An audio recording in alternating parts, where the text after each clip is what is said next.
मुच्यते। पूर्णस्य पूर्णमादाय पूर्णमेवावशिष्यते। ॐ शान्ति शान्ति शान्तिः।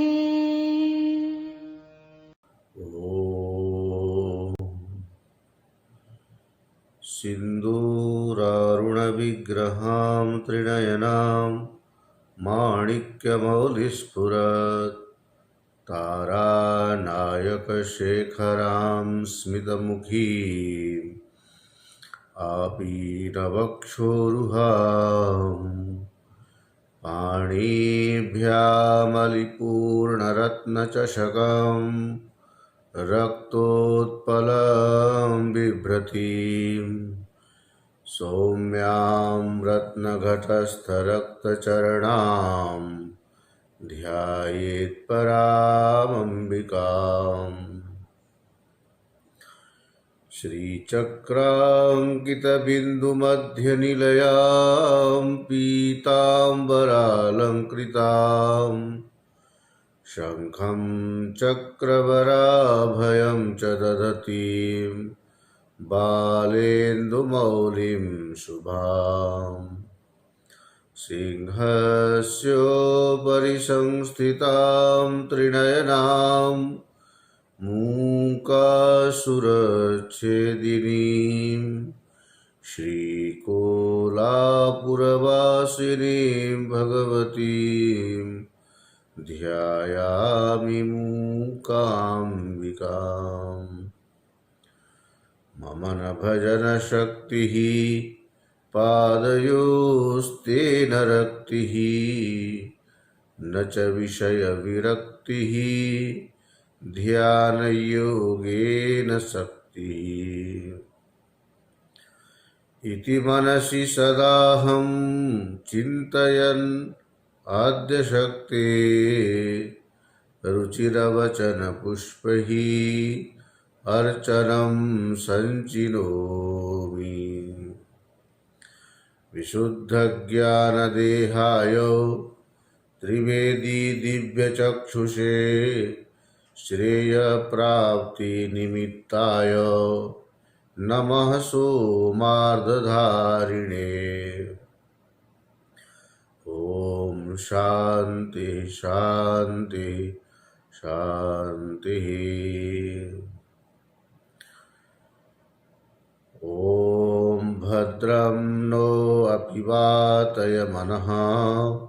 ॐ शान्ति शान्ति शान्ति।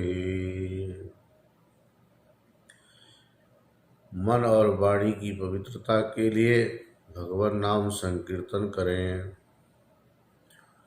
श्री कृष्ण गोविंद हरे मुरारे, हे नाथ नारायण वासुदेव। श्री कृष्ण गोविंद हरे मुरारे, हे नाथ नारायण वासुदेव।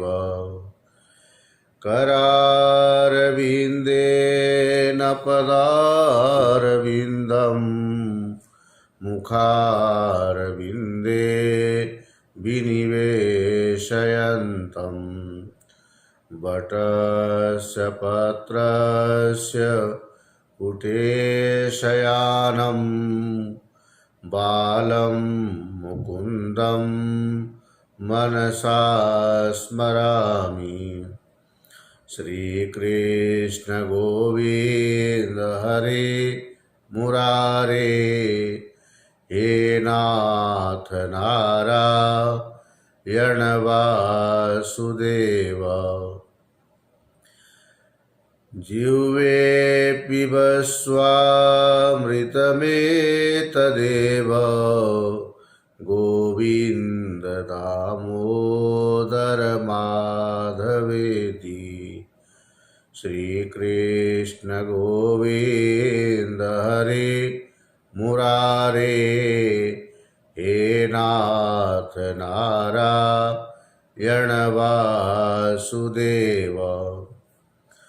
विक्रेतु कामा किल गोपकन्या मुरारिपादार्पितचेत्तवृत्तिः दध्यादिकं मोहवशादवोचत्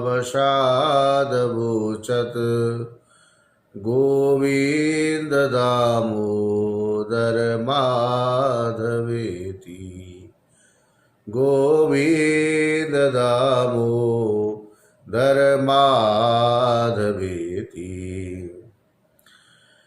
श्री कृष्ण गोविंद हरे मुरारे हे नाथ नारायण वासुदेवा।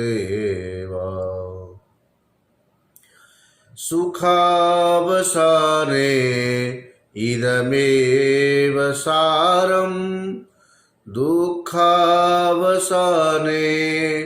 इदमेव गेयम् देहावसाने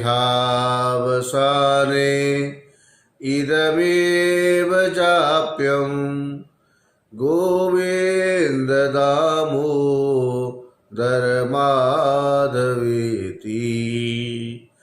श्री कृष्ण गोविंद हरे मुरारे हे नाथ नारायण वासुदेव।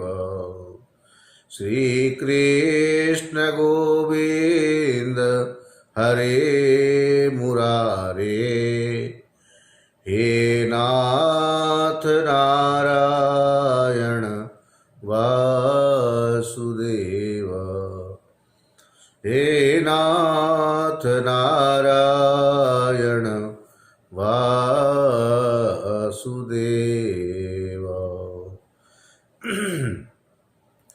प्रेम से बोलिए आनंद कंद श्री कृष्णचंद्र भगवान की जय।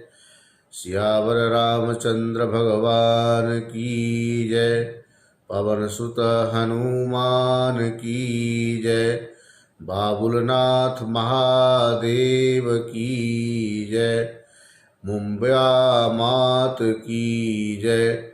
महालक्ष्मी माता की जय। सिद्धि विनायक गजानन भगवान की जय। ओम नमः पार्वती पते हर हर महादेव।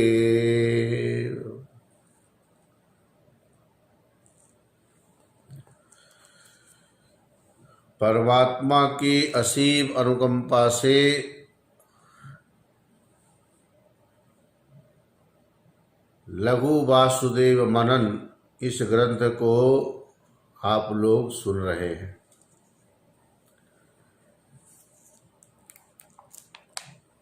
वेदांत का यह एक प्रकरण ग्रंथ है। यदि इसको अच्छी तरह से हृदयंगम कर लिया जाए तो वेदांत का ऐसा कोई भी विषय अछूता नहीं रह जाता। ये इसकी खासियत है। आत्मा के लक्षण बताते हुए कहा कि जो सदरूप चिद रूप और आनंद रूप है, ऐसा सच्चिदानंद रूप वाला आत्मा सदरूपता की सिद्धि, चिदरूपता की सिद्धि। सदरूप में श्रुति अनुभूति युक्ति के अनुसार गुरुदेव ने शिष्य को समझा दिया, सब कुछ बता दिया। जब शिष्य ने पुनः चिदरूपता को सिद्ध करने के लिए कहा तो बाह्य प्रपंच और आंतरिक प्रपंच को प्रकाशित करने वाला जो है वह चेतन रूप आत्मा है।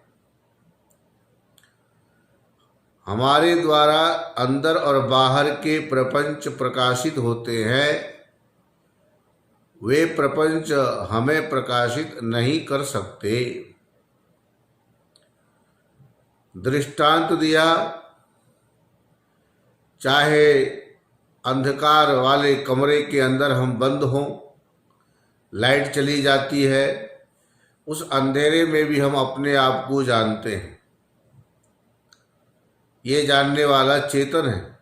लाइट हो चाहे न हो, लाइट की अपेक्षा किए बिना मैं अपने आप को जानता हूँ। इसी प्रकार से अग्नि के द्वारा सुवर्ण की चमक को जो प्रकट करना है, नई चमक पैदा करती हो अग्नि, ऐसी बात नहीं है। अग्नि ने सुवर्ण के ऊपर जो भी आवरण था, मल था, गंदगी थी, उसको उसने साफ किया। बाकी चमक नाम की कोई नई चीज बाहर से आई हो, अग्नि के द्वारा प्रदान की गई हो, ऐसा भ्रम नहीं होना चाहिए। उसके लिए भी दृष्टांत दे दिया। यदि अग्नि के द्वारा वस्तुओं को चमक मिलती है तो घड़ा जो पकता है, पकाया जाता है, वह भी सुवर्ण की तरह चमकना चाहिए। अग्नि उसको चमक क्यों नहीं प्रदान कर पाती? इसका मतलब हुआ सुवर्ण की जो चमक है, उसका जो प्रकाश है, वह उसका निज धर्म है, अपना स्वरूप है। अग्नि ने कोई उसमें नयापन नहीं किया, बल्कि जो आवरण था उसको दूर किया। ठीक इसी प्रकार से मन के द्वारा जो जाना जाए और मन जिसको नहीं जान सकता, दोनों श्रुति के जो बातें हैं उसमें जो विरुद्ध संगत लग रही थी। शिष्य ने जब पूछा कि मन से ही जाना जाता है और मन उसको जान नहीं सकता, ये दोनों बातें कैसे हो गई? तब गुरुदेव ने अंतःकरण में आत्माकार वृत्ति बनने के बाद अंतःकरणस्थ जो आत्मा के ऊपर आवरण है उसको वह भंग कर देता है। चिदाभास के द्वारा वह आवरण निवृत्त हो जाता है। और इस प्रकार से देखिए, थोड़ी देर के लिए बिंब और प्रतिबिंब की जब बात आती है, शीशा में दिखने वाला चेहरा और जो अपना चेहरा देखता है, वो जो देख रहा है वो बिंब है, और जो शीशा में दिख रहा है वो प्रतिबिंब है। बिंब और प्रतिबिंब में कोई भेद है क्या? आपका अंश शीशा में दिख रहा है, इसलिए क्या कहना पड़ेगा? जैसा बिंब है वैसा ही प्रतिबिंब होता है। बिंब और प्रतिबिंब में भेद नहीं होता। लेकिन शीशा में आने के बाद प्रतिबिंब और शीशा के बाहर जो बिंब, दोनों में भेद उत्पन्न करने वाला शीशा ही है, इसलिए उसमें प्रतिबिंब का व्यवहार किया जाता है। शीशा ही दोनों में भेद उत्पन्न करता है और इसलिए द्वैत बुद्धि हो जाती है। जो देख रहा है और जो दिख रहा है वह दोनों अलग अलग है, ऐसा लगता है। वास्तव में शीशा भले ही पड़ा रहे, लेकिन कोई उसके सामने ना आवे तो प्रतिबिंब कहाँ से दिखेगा? लेकिन प्रतिबिंब में उलझ जाना और बिंब को ही नहीं पहचानना, ये तो हमारी गलती मानी जाएगी। शीशा को हटाना ही एक तरह से शीशा में दिखने वाला जो प्रतिबिंब है वो बिंब रूप रह जाता है। शीशा जब जब होगा तब बिंब के अंदर प्रतिबिंब का व्यवहार होता है। हम लोगों का जो ये शरीर है, ये शीशे की तरह है, जिसमें कहते हैं मन है। मन के अंदर चित प्रतिबिंब पड़ा, जिसका नाम पड़ गया चिदाभास। चिदाभास के रहते हुए फिर इस मन का इतना प्रभाव कैसे हो गया जिसने उसको ढक दिया? बोलते हैं ये तो ईसाई है, जैसे बादल के द्वारा सूर्य को ढक दिया जाए, सूर्य के द्वारा बाष्पीकरण करके वर्षा का मौसम बनता है और वह काला बादल उसी सूर्य को ढक देता है। सूर्य से उत्पन्न हुआ कार्य के रूप में बादल कितनी शक्ति हो जाती है। दूसरा दृष्टांत दिया था, अग्निर्यथैको भुवनम प्रविष्टु। अग्नि सर्वत्र व्याप्त है, लेकिन जब ईंधन का संयोग हो तभी अग्नि प्रकट होती है। ईंधन के संयोग के बिना वह व्यापक अग्नि अपने आप जलने में समर्थ नहीं है, और ईंधन जले बिना भी अग्नि उस ईंधन में है, लेकिन प्रकट करने का जो तरीका है वो जब होगा। ईंधन को जब हम जलाने लगे, अग्नि के माध्यम से उस ईंधन से जो धुआं निकला, उस धुएं ने अग्नि को ही ढक दिया। बादल के द्वारा सूर्य का ढका जाना, धुएं के द्वारा अग्नि को ढक देना, ये जैसे होता है दृष्टांत में, उसी प्रकार से यहाँ जो प्रसंग चल रहा है, जिस मन आदि को उत्पन्न किया उसी मन के द्वारा वह चिदाभास आवृत हो जाता है। उसी आवरण को भंग करने के लिए एक छोटा सा दृष्टांत और भी समझ लीजिए। सूर्यकांत मणि और चंद्रकांत मणि होती है। चंद्रकांत मणि के प्रभाव से सूर्यकांत मणि का कार्य नहीं होता। सूर्यकांत मणि में दाहकत्व शक्ति है, लेकिन चंद्रकांत मणि यदि प्रतिबंधक है वहाँ, तो सूर्यकांत मणि के जो दाहकत्व शक्ति है वो काम नहीं करेगी। दूसरी बात, जैसे पत्ता है, पत्ता तो भगवान सूर्य की जो किरणें पड़ती है उससे पत्ते को हरियाली मिलती है, पत्ता पुष्ट होता है। और जब सूर्य की किरणें सूर्यकांत मणि के ऊपर आरूढ़ हो जाए तो फिर वह सूर्यकांत मणि सूर्य की किरणों के सहयोग से उस पत्ते को जला देती है। सूर्यकांत मणि में दाहकत्व शक्ति होते हुए भी चंद्रकांत मणि के रहने पर कुछ कर नहीं सकती, और सूर्य की किरण के संयोग से वही फिर पत्ते को जला भी देती है। अब आप कहोगे ये ऐसा दृष्टांत क्यों दे रहे हैं? सूर्य व्यापक है, उसी तरह से आत्मा भी व्यापक है। व्यापक आत्मा के द्वारा मन आदि अज्ञान सबको पुष्टि मिलती है। सूर्य के प्रकाश से पत्ते भी हरे भरे होते हैं, लेकिन जब वह सूर्य के किरण अर्थात सूर्य का प्रकाश सूर्यकांत मणि के ऊपर आरूढ़ हो जाए, उससे जो उसके फोकस पड़ती है पत्ते पे, वो पत्ता जल जाता है। उसी प्रकार से व्यापक परमात्मा सूर्य के समान है। ये जब हमारे अंतःकरण में आरूढ़ होते हैं तो अंतःकरण के अंदर जो अज्ञान रूपी पत्ते हैं उसको ही जलाने में समर्थ होता है। आत्मा व्यापक होते हुए भी उसको जब तक मन के ऊपर आरूढ़ न कराया जाए, तो जिस मन के अंदर अज्ञान पड़ा उसको नष्ट कैसे करोगे? पत्ते को जलाना है, पत्ते के ऊपर किरणें पड़नी है, लेकिन डायरेक्ट ब्रह्म जैसे मन का पोषक है, वही ब्रह्माकार वृत्ति बन करके फिर उस अज्ञान का नाशक बन जाता है। जैसे सूर्य का प्रकाश सूर्यकांत मणि के ऊपर आरूढ़ होकर के पत्ते को जला देता है। ये बात है।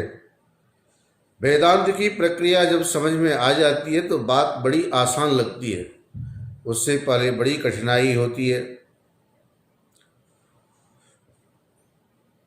तो आत्मा मन के द्वारा जाना जाए, मतलब आत्मा ही मन के माध्यम से अपने आप को जना लेता है। मन तो पहले भी था, लेकिन उसके अंदर ऐसी सामर्थ्य नहीं कि वह स्वतः ही आत्मा का ज्ञान करा देवे।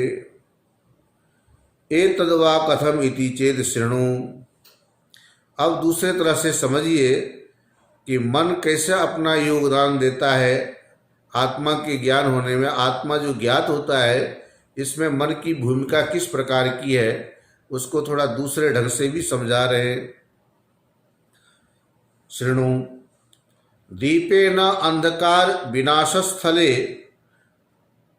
स्थालिं च तैलं च वर्तिश्च इति एतत्त्रयम् अंधकारं विनाशयितुं न शक्नोति। दीप के द्वारा अंधकार का नाश होता है, ये तो सब जानते हैं। दीपक जलाओगे तो अंधकार दूर हो जाएगा। दीपेन अंधकार विनाशस्थले स्थालिं च तैलं च वर्तिश्च। दीपक जो जलाओगे वो पात्र, उस पात्र के अंदर तेल भी चाहिए और उस तेल के अंदर रुई अथवा मौली के बट करके हो इतने बड़े दिया बत्ती जो बोलते ना, वो उसमें रखना पड़ेगा दीपक के अंदर।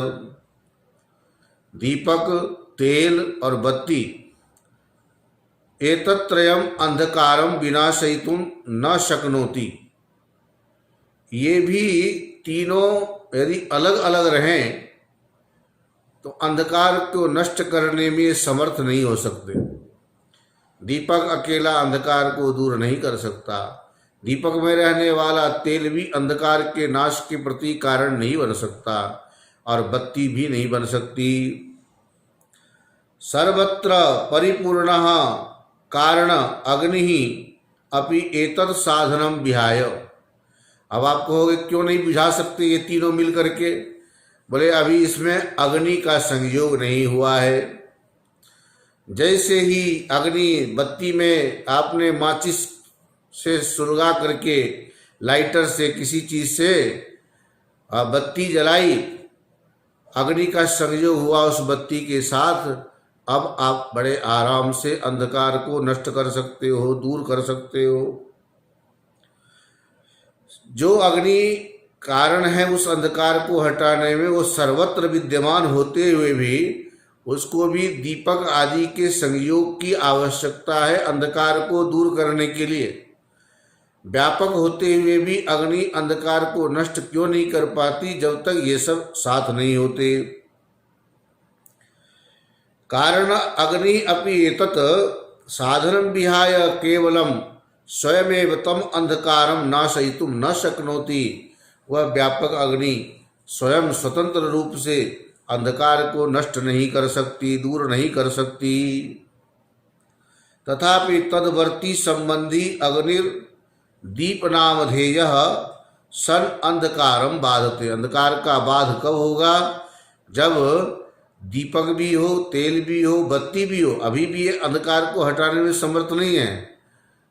दीपक को भी अग्नि के संयोग से, अग्नि को इन सबकी आवश्यकता है। एवमेव, इसी प्रकार से दृष्टांत को दाष्टान्त में घटा रहे हैं। प्रकृति स्थाली रूप शरीरे। अब ये जो शरीर है ये दीपक का पात्र है।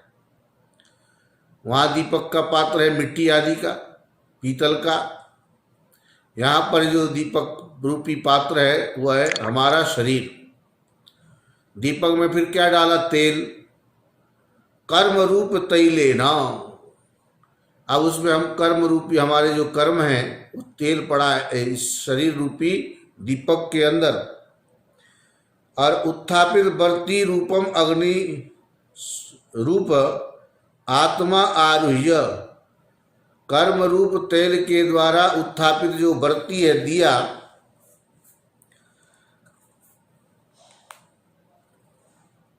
वह है मन रूपी बत्ती है।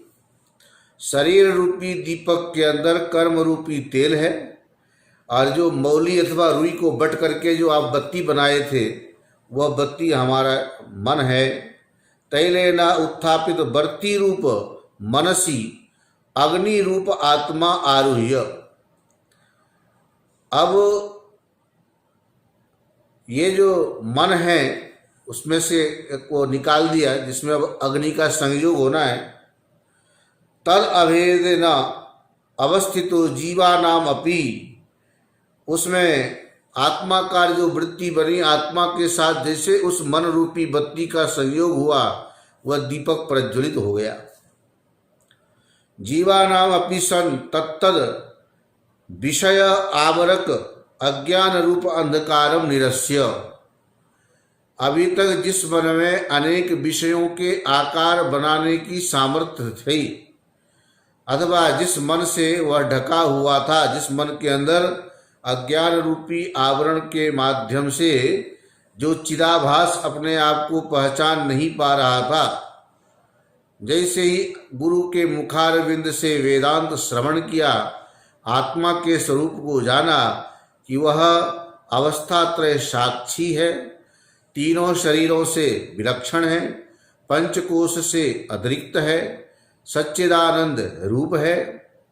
ये ज्ञान होते ही उस आत्मा का मन रूपी बत्ती से संयोग होते ही जिस मन में विषयों के आकार बनाने की सामर्थ्य थी वो शिथिल पड़ गई, नष्ट हो गई, मन असमर्थ हो गया।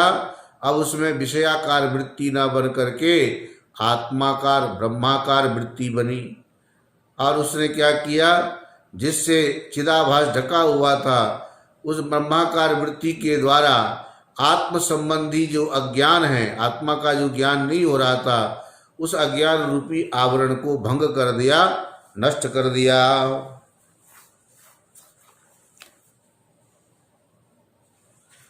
सन तत्तद विषय अवारक अज्ञान रूप आवरक अज्ञान रूप अंधकारम निरस्य दीपो घटादि पदार्थान इव, जैसे वह दीपक घट पट मठ आदि को प्रकाशित करने वाला होता है, उसी प्रकार से अपने अंतःकरण में जो आत्माकार वृत्ति बनी, उस वृत्ति के द्वारा ये चिदाभास अंदर और बाहर के पदार्थों को प्रकाशित करने में सामर्थ्यवान हो जाता है।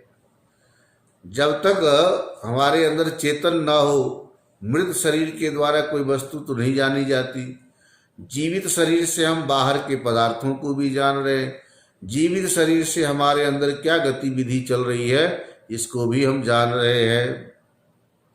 तो बाह्य आभ्यंतर पदार्थान प्रकाशयति, आत्मा की चिद रूपता का ये प्रसंग चल रहा है। तस्माद हे पुत्र, गुरुदेव शिष्य को पुत्र कहकर संबोधित करते हैं।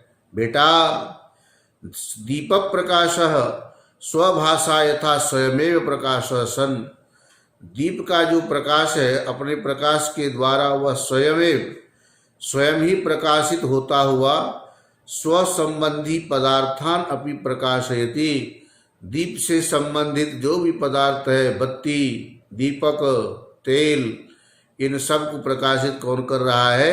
वह दीपक का प्रकाश। अपना तो प्रकाश स्वरूप है ही, अपने से संबंधित पदार्थों को भी प्रकाशित करने में वो समर्थ हो गया। क्यों? क्योंकि वहाँ पर अग्नि के संयोग हुआ, उजाला हो गया। अब आपको दीपक का तेल भी दिख रहा है, दीपक भी दिख रहा है, बत्ती भी दिख रही है। आधी बत्ती जल गई, आधी रह गई, अब खत्म होने वाली है, दूसरी बत्ती चेंज करनी है।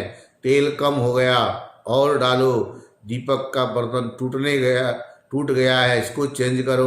ये सब आपको किसके द्वारा ज्ञान होता है? दीपक के प्रकाश से आप उसको जान पाते हो।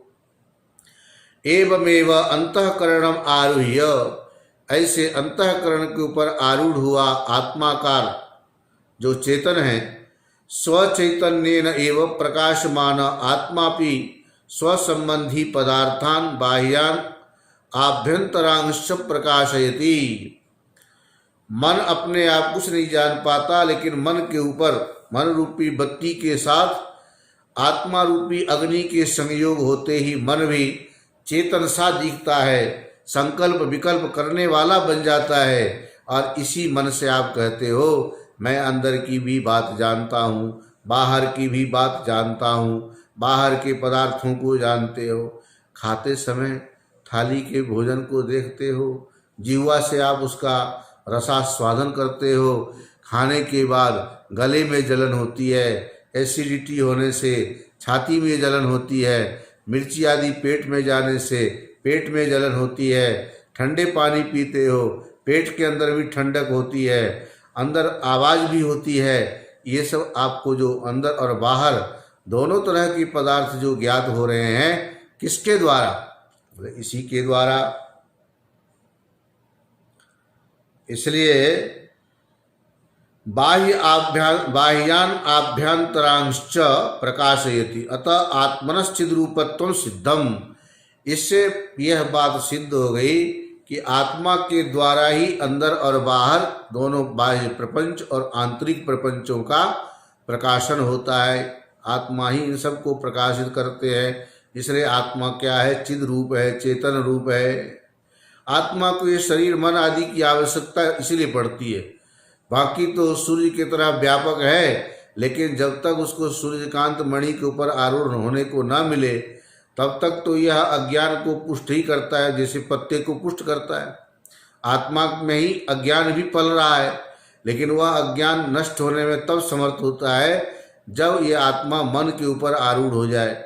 मन के ऊपर आरूढ़ का मतलब है विवेक आदि श्रवण मनन निधिध्यासन पूर्वक जब वो उस पर ऊपर आरूढ़ होता है, तो जिस मन से संसार की पुष्टि होती है अथवा संसार से जो मन पुष्ट हुआ होता है, वही मन इसके आत्माकार वृत्ति बनने के बाद मनोनाश नष्ट हो गया, अब कुछ भी नहीं रहा। अब आत्मा में आनंद रूपता, सत चित और आनंद की बात है। तीसरा लक्षण अथ आनंद रूपत्वम उच्यते। आत्मा में आनंद रूपता किस प्रकार की है वो अब बता रहे हैं। नित्यम निरुपाधिकम निरतिशयम यत् सुखम स आनंद। सुख कहिए, आनंद कहिए, ऐसे तो सुख शब्द का प्रयोग होता है इंद्रियों के द्वारा जो हमें अनुभव होता है उसको सुख बोलते हैं। विषयों के संपर्क से, इंद्रिय के माध्यम से, इंद्रिय और विषय के संपर्क से जो आनंद है उसको सुख कहा जाता है। लेकिन यहाँ पर जो सुख है वो आनंद रूप सुख है। वह सुख आनंद कब कहलाता है? जब वह सुख नित्य हो जाए। अभी जो हम लोगों का सुख है ना वो अनित्य है, निरुपाधिक होना चाहिए। निरुपाधिक का सामान्य अर्थ है निर्विषयक, विषय से रहित। अभी जो आनंद मिल रहा है विषय सहित, विषय के संयोग से, इसलिए ये सोपाधिक आनंद है। अनित्य आनंद है, सोपाधिक आनंद है। अर्थात आनंद तो मिला लेकिन हमेशा रहा नहीं। आनंद तो मिलता है लेकिन अपने आप से नहीं, विषय के संपर्क से, इसलिए अनित्य है, सोपाधिक है। और निरतिशय, किसी की अपेक्षा रख करके जो मिले। अतिशयन सहित सातिशयम, अतिशयन रहित निरतिशयम। अपेक्षा के बिना जो हो, किसी की अपेक्षा से जो सुख मिलता है वह सातिशय सुख होता है, सापेक्ष सुख होता है। अपेक्षा के बिना जो सुख होता है उसको निरपेक्ष सुख बोलते हैं। छोटी सी बात से भी आप इसको समझ सकते हैं सातिशय और निरतिशय में क्या अंतर है। 10 रुपये की अपेक्षा 20 रुपया जो है ना श्रेष्ठ है। 20 रुपये के मिलने के बाद 10 रुपये का जो सुख है वो फीका पड़ जाता है। इसलिए 10 रुपये की अपेक्षा 20 रुपया श्रेष्ठ हो गया, 20 रुपया की अपेक्षा 50 रुपया श्रेष्ठ हो गया। अब 10 और 20 की कीमत कम हो गई। तो ये है सातिशय सुख। 50 के अंदर जो सुख है वो 20 की अपेक्षा अधिक है लेकिन 100 की अपेक्षा कम है। 100 रुपया मिलने पर 50 की अपेक्षा 100 अधिक है, लेकिन 200 रुपया की अपेक्षा 100 रुपया कम है। 200 रुपया 500 रुपया की अपेक्षा से कम है, 500 रुपया 2000 रुपये की अपेक्षा कम है। इसलिए जो अपेक्षा रख करके कम और ज़्यादा हो उसी को सातिशय सुख बोलते अथवा सापेक्ष सुख बोलते। अपेक्षा पूर्वक है, ये होना नहीं चाहिए लेकिन ऐसा हो रहा है। तो निरतिशय, निरुपाधिक और नित्य जो सुख हो उसको आनंद बोलते हैं, और जो अनित्य हो वो सोपाधिक हो और सातिशय हो वो हमारा स्वरूप नहीं हो सकता, वो आनंद रूप नहीं हो सकता। स एव आत्मन स्वरूपम, ऐसे नित्य निरुपाधिक और निरतिशय जो आनंद है वह आत्मन स्वरूपम, आत्मा का स्वरूप है। अतएव सक चंदन वनितादि विषयेभ्यो जातम अनित्यम सोपाधिकम अतिशयम उक्तम, अतिशय युक्तम यत् सुखम तद आत्मस्वरूपानंदो न भवति। ये स्वरूपानंद नहीं हो सकता। स्रक माला पहनते हैं, ये तो स्फटिक की माला है, ओ बढ़िया गुलाब के पुष्कर आदि में जो सुगंधित गुलाब होते हैं ना, राजस्थान में अजमेर के पास पुष्कर है, ब्रह्मा जी का जहाँ मंदिर है वहाँ का गुलाब बड़ा प्रसिद्ध है, बहुत वहाँ गुलकंद आदि भी बनते, गुलाब जल भी बनता है। और सवेरे सवेरे श्रावण के महीने में हमारे स्वामी जी रहते हैं अजमेर में, उन्होंने एक दिन बताया, बोले स्वामी जी, हाँ गुरु भाई जी है अपने, बोले पहले तो कमल फूल चढ़ाता था, वो दूर से आवे तो कमल फूल के बड़ा झंझट, खिलाओ एक एक को। कमल फूल देखने में अच्छा लगता है, सुगंधी तो होती नहीं, भगवान शंकर को कमल पुष्प प्रिय है। तो एक बार शायद किसी कारणवश कमल पुष्प की व्यवस्था नहीं हो पाई, फूल चढ़ाना ही हुआ, श्रावण का सोमवार चल रहा है, तो उनका ध्यान गया, अरे पुष्कर में कमल गुलाब के फूल इतने प्रसिद्ध है, गुलाब का फूल सवेरे सवेरे वो ताज़ा ताज़ा रात में 3-4 बजे उठ के वो लोग तोड़ ताड़ के बढ़िया बढ़िया सुंदर फूल उनको दे गए, बड़ा सुगंधित होता है। तो ऐसे पुष्प हो, गेंदा आदि हो, चमेली हो, ऐसे सुंदर फूल की माला पहनते हैं। किसके लिए? बोले बड़ा अच्छा लगता है, उसकी सुगंधी अच्छी आती है, माला इसलिए पहनने में आनंद आता है। चंदन लगाते हैं ललाट पे, बढ़िया त्रिपुंड आदि बनाते हैं, और इसको कॉस्मेटिक आदि के रूप में भी प्रयोग करते हैं, रूप सौंदर्य के लिए। चंदन का साबुन, चंदन का इत्र, चंदन का पेस्ट,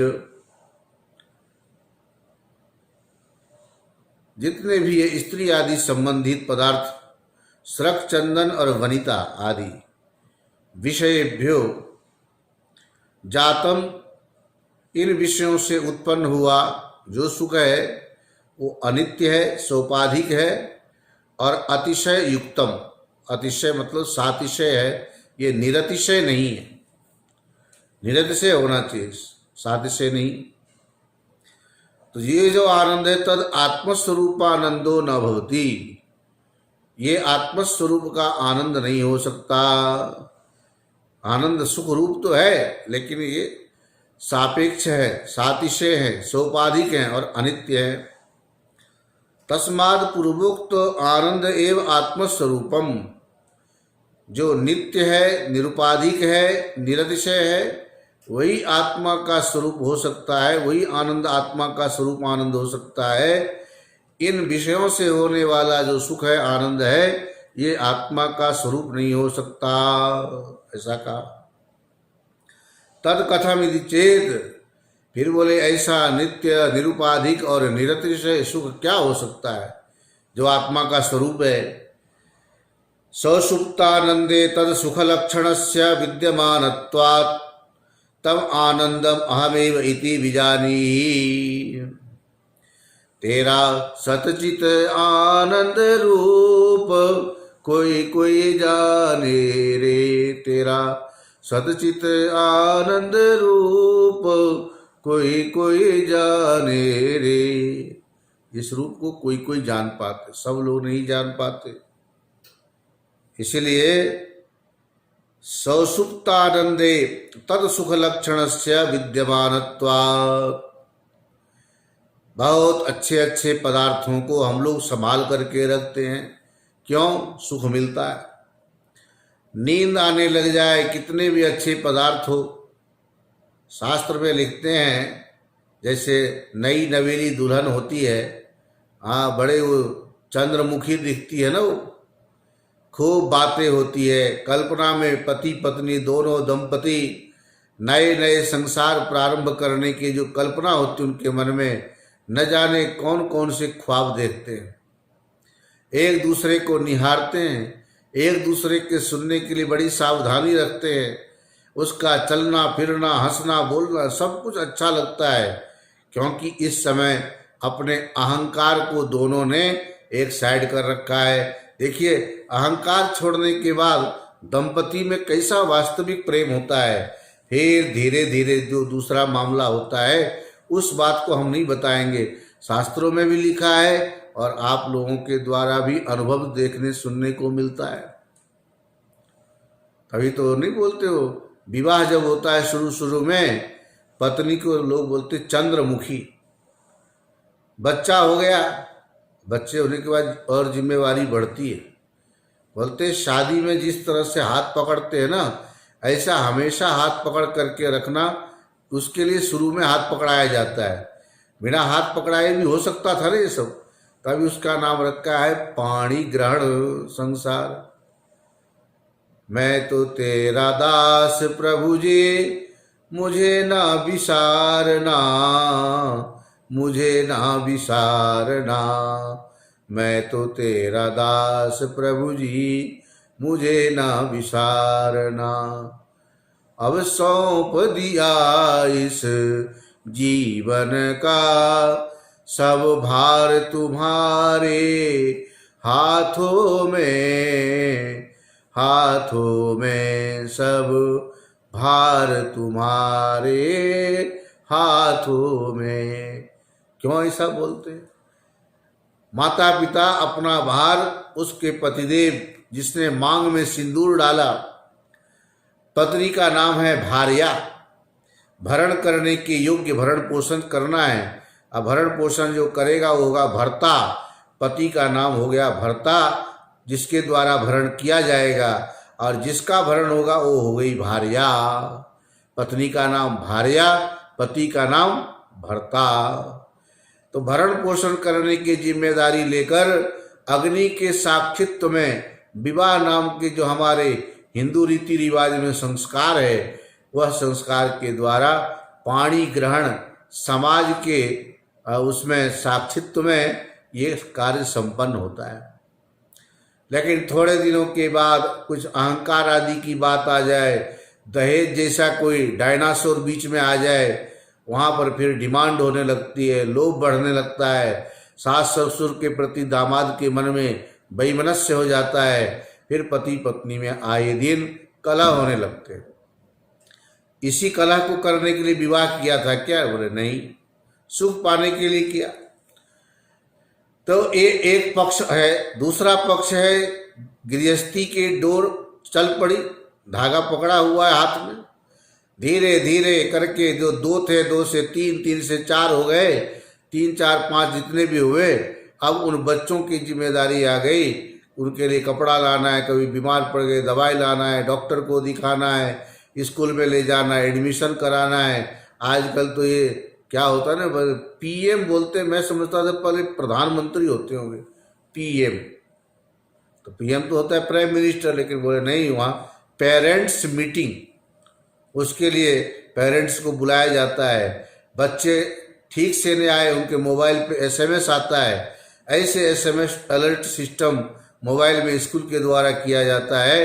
एक एक चीज़ आपके बच्चे के बारे में आपकी जानकारी में होती है, आपको हर बात का मैसेज दिया जाता है। अब कभी कभी इसी बात पे बच्चों के पीछे जो चंद्रमुखी लगती थी अभी तक, नोक झोंक हुई तो सूरजमुखी बन गई। थोड़े और बच्चे बड़े हुए, दूसरी जिम्मेदारी सब बढ़ गई, तो कभी कभी तो ऐसा महाभारत हो, उस समय वो ज्वालामुखी बन जाती है।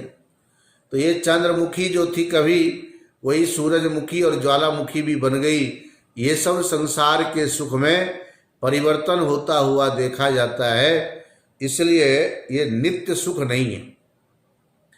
संसार के पदार्थों से सुख की प्रतीति भले ही हो, आनंद मिले, लेकिन उसको नित्य सुख नहीं कहा जा सकता। ये हुआ इसका मतलब। सुषुप्ति के आनंद का दृष्टांत दे रहे हैं कि जो नित्य हो, निरतिशय हो और निरुपाधिक हो, वह आनंद सुषुप्ति में होता है, जो आत्मा का लक्षण है। सुषुप्त के आनंद का जो सुख लक्षण है वो विद्यमान होने से तम आनंदम, उस सुषुप्ति काल में जिस आनंद का अनुभव होता है वह आनंद स्वरूप मैं ही हूं। सुप्तोत्थितस्य सौषुप्त तमो बोधो भवेत् स्मृतिः सा चावबुद्ध विषया अवबुद्धम तत्तदा तमः। सोए थे रात्रि में, खूब गहरी नींद आई, इतनी बारिश हुई, बाबुलनाथ आदि मंदिर ऊंचाई में तो है ही, पानी गया, वो नरीमन वाले रोड पे पानी भर गया, फंस गए, गाड़ी ना इधर से उधर जा सकती ना उधर से इधर आ सकती है। लेकिन आप उस समय रात्रि में सोए थे, जो फंसे थे उनसे पूछो क्या हुआ। जो सोए हुए थे घर में, उनको उस बारिश से कोई लेना देना नहीं, गाड़ी इधर से उधर जाए या उधर से इधर आए या ना जाए, उन्हें कोई लेना देना नहीं। कहाँ थे भाई? बोले हम तो गहरी नींद में सोए थे। सो करके सवेरे उठे, अखबार पढ़ा, टेलीविजन खोला तो पता चला अपने बगल में ही रोड पे पानी भर गया था, निकल भी गया। समुद्र के एकदम किनारे होने से कई बार वो पानी समुद्र लेना बंद कर देता है, तो बारिश का पानी सड़क पे जाम होता है। लेकिन आप उस समय में भी तो थे, लेकिन आपको बाह्य प्रपंच आदि का कुछ भी भान नहीं रहा। कहाँ थे? बोले एकदम गहरी नींद में, सुख चैन की नींद सो रहा था। क्या सोते समय क्या मिला? बोले इतना आनंद आया।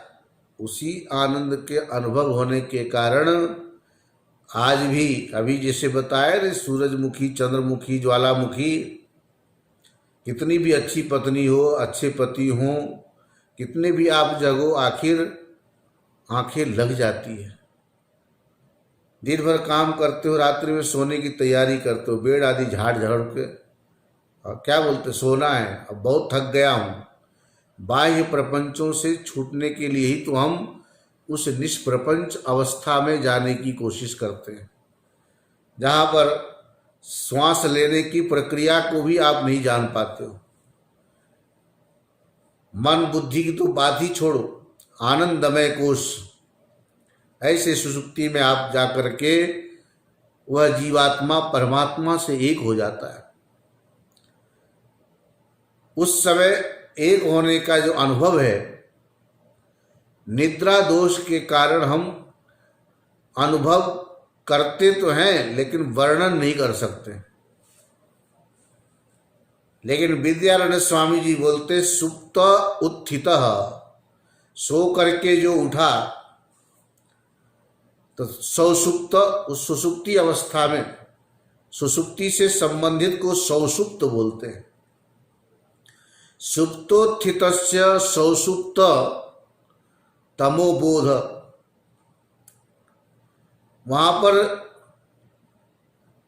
कारण रूपी जो अज्ञान है, उसी अज्ञान के कारण जीवात्मा परमात्मा की एकता का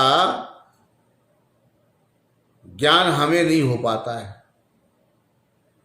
इसलिए तो जागृत अवस्था में इसको पाने के लिए शास्त्र आदि के संगति से करने के लिए कहा, नहीं तो गहरी नींद में जाना ही मोक्ष हो जाता। मोक्ष नहीं होता इसलिए क्योंकि वहां अज्ञान बरकरार रहता है। समाधि में ज्ञान होता है, भाषित होता है, और सुसुप्ति में भाषित नहीं होता, हमें पता नहीं चलता है। आनंद दोनों जगह एक जैसे है, लेकिन एक जगह भान है और दूसरी जगह अभान है। सौसुप्त तमोबोधो, वह जो तमोबोध है, अज्ञान के कारण सुसुप्ति कालीन जीवात्मा परमात्मा की एकता का जो आनंद मिला, भवेत् स्मृति, जागृत अवस्था में आप उस सुख का, आनंद का स्मरण करते हो। अब ये सोचने वाली बात है,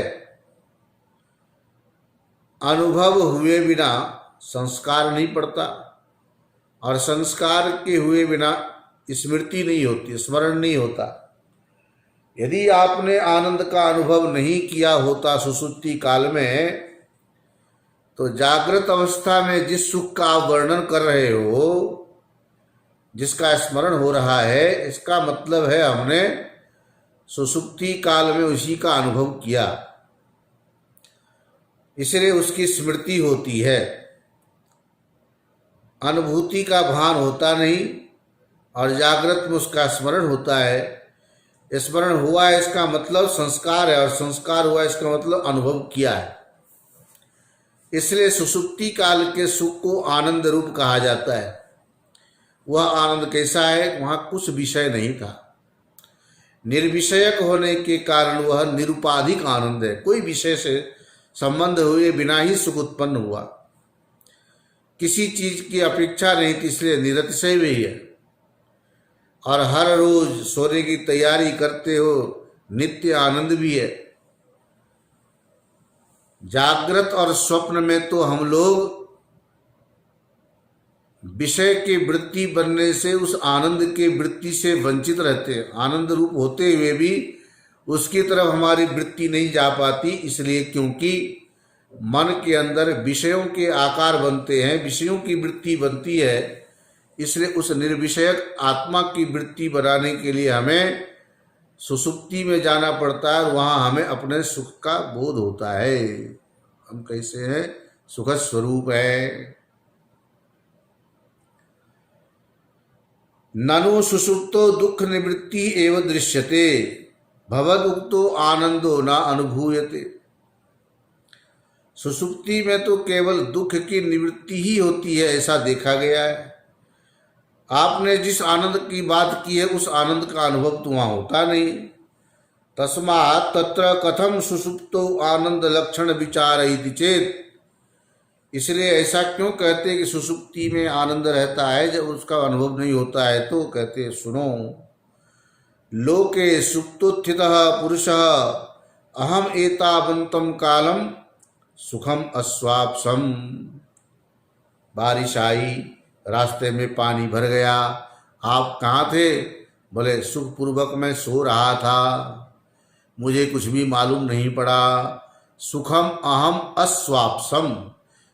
संस्कृत में अस्वाप्सम का मतलब होता है सोया, सुखपूर्वक सोया। न अहम किंचित, मैं कुछ भी, अवेदिशम, कुछ भी नहीं जाना। आपके नहीं जानने से घटना नहीं घटी ऐसी बात तो नहीं। अखबार पढ़ रहे हो, टेलीविजन देख रहे हो, घटना घटी है, आप कहाँ थे फिर? तो सुप्तोत्थित पुरुष लोक में कहते हैं अहम एतावंतम कालम में, इतने समय में, उस समय सुखपूर्वक सो रहा था। इति सुषुप्तो आत्मनः सुख सद्भाव एव बदती। यदि वहाँ उसको सुख नहीं मिल रहा होता तो क्या बोलते, आज रात में नींद नहीं आई, मच्छर ने सोने नहीं दिया। जिस सुख को पाने के लिए आप बिस्तरे पे गए थे, मच्छर ने आपके उस सुख को किरकिरा कर दिया, परेशान हो गए, दुखी हो गए, नहीं मिला वो आनंद। अतः सुषुप्तो सर्वेषाम अपि स्वानुभवेन आनंदो अस्ति। सुषुप्ति काल में सभी को अपने आनंद का अनुभव होता है। अज्ञान के कारण, निद्रा दोष के कारण मैं जीवात्मा परमात्मा से एक होने जा रहा हूँ। परमात्मा देव से एक में एक होने के जो अनुभव है वह निद्रा दोष आदि के कारण नहीं होता, लेकिन अनुभूति है। इसलिए जागृत अवस्था में उसकी स्मृति होती है। तर्हि भवद उक्तम नित्यत्वम निरुपाधिकत्वम निरतिशयत्वम इति लक्षणत्रयम् सुषुप्तानंदे अस्ति चेत वक्तव्यम इति चेत। भगवान जैसा आपने कहा, भवद उक्तम, आपने कहा कि नित्यत्वम निरुपाधिकत्वम निरतिशयत्वम, आत्मा की जो आनंद रूपता है उस आनंद का स्वरूप कैसा है? वो तीन लक्षण है उसके, नित्य है, निरुपाधिक है और निरतिशय है। लक्षण त्रयम, ये तीनों लक्षण सौसुप्त आनंदे अस्ति चेत, सुसुप्ति वाले आनंद में ये तीनों लक्षण घटते हैं क्या? यदि घटते हैं तो आप हमें बताइए। बोलते सुनो शृणु। प्रथम तो निरुपाधिकत्वम उच्यते। पहला जो हमने तुमको बताया कि सुसुप्ति में कोई विषय नहीं रहते, इसलिए यह सुख क्या है? निरुपाधिक सुख है, विषय रूपी उपाधि से रहित सुख है। विषय ही उपाधि है, उसके संबंध से होने वाला जो सुख होगा वो सोपाधिक सविषयक आनंद कहलाएगा। सुसुप्ति में विषय न होने से उसको निरुपाधिक आनंद कहा जाएगा। विषय क्या बताया था? सरक चंदन वनितादि विषया उपाधय। माला, चंदन, स्त्री आदि जो भी है ये सब के सब विषय है। तैर्जायमानम सुखम औपाधिकम। इन विषयों के संपर्क से होने वाला जो सुख है वह औपाधिक सुख कहलाता है। तेषु उपाधिषु सुषुप्तो न कोपि उपाधि दृश्यते। वहाँ पर न कोई माला है, न कोई चंदन है, न कोई स्त्री है। ये सारी उपाधि का निषेध किया उसका। तेषु उपाधिषु सुषुप्तो न कोपि उपाधि दृश्यते, इसलिए ये निरुपाधिक है। तो कहते निरतिशयत्वम कथमिति। फिर आपने कहा वो निरतिशय भी है, वो कैसे है? कहते सुनो। मनुष्यानंदम आरभ्य हिरण्यगर्भ आनंद पर्यंता एकादशानंदाः ते शतगुणोत्तरोत्तराः अतस्तेषाम् आनंदानां सातिशयत्वम्। मनुष्यों के आनंद से प्रारंभ करके और हिरण्यगर्भ पर्यंत जो आनंद है, इस प्रकार से एकादशानंदाः 11 प्रकार के आनंदों का वहां वर्णन किया है। तैत्तिरीय उपनिषद आदि में भी आता है। तो ये जो आनंद है, मनुष्य के आनंद की अपेक्षा देवता आदि का आनंद, उनसे भी आगे जो ऊपर के हैं उनका आनंद, लोक में भी चौकीदार का आनंद अलग, चपरासी का आनंद अलग, रसोइये का आनंद अलग, धोबी का आनंद अलग, शौचालय के काम करने वाले का आनंद अलग, मंत्री अलग, प्रधानमंत्री अलग, राष्ट्रपति अलग। इन सब के सुख में तारतम्य देखा जाता है, चाहे वो पद से संबंधित हो, चाहे पदार्थों से संबंधित हो, चाहे रूप सौंदर्य आदि को लेकर के हो। लोक में ऐसा जो भी आनंद मिलता है ये सब के सब सातिशय हैं। उत्तरोत्तर हमारे आनंद से सामने वाले का आनंद बड़ा है, उसके आनंद से दूसरे का आनंद बड़ा है, इसी चक्कर में सब पड़े रहते हैं। तो मनुष्य के आनंद से आरंभ करके हिरण्यगर्भानंद पर्यंता एकादशानंदाः ते शतगुणोत्तरोत्तराः, सैकड़ों गुणा अधिक, सैकड़ों गुणा कम, ऐसा देखा गया। अतस्तेषाम आनंदानाम, मनुष्य से लेकर हिरण्यगर्भ पर्यंत आनंदों में जो है ये सातिशयत्व है, अतिशयता है, सापेक्ष है, एक दूसरे की अपेक्षा श्रेष्ठ और कनिष्ठ का व्यवहार होता है। लेकिन ब्रह्मानंदस्य सर्वोत्तरस्य निरवधिकत्वात्, निरवधिक, उसकी कोई सीमा नहीं, असीम आनंद है। वो कौन है? ब्रह्मानंद। संसार में भी जो आनंद मिल रहा है वो ब्रह्मानंद का ही अंश है वो, लेकिन उतनी दृष्टि हमारी बन नहीं पाती।